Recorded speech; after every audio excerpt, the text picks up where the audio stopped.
अब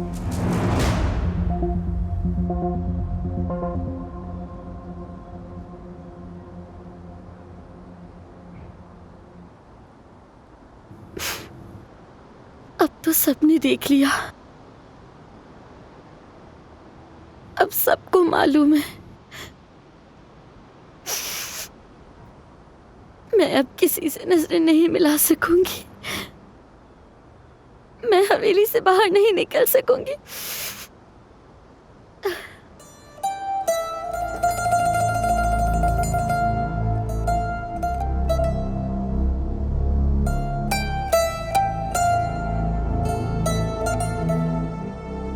ये खत नहीं होगा,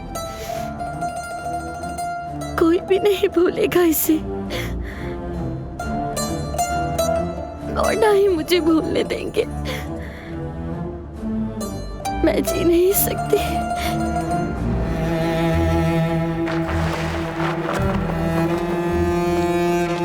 रुक जाए।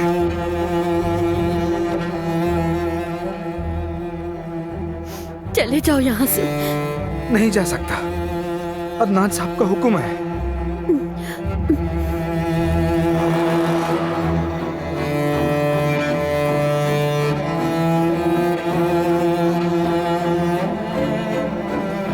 ऐसा मत करें, मैं आपकी मन्नत करता हूं।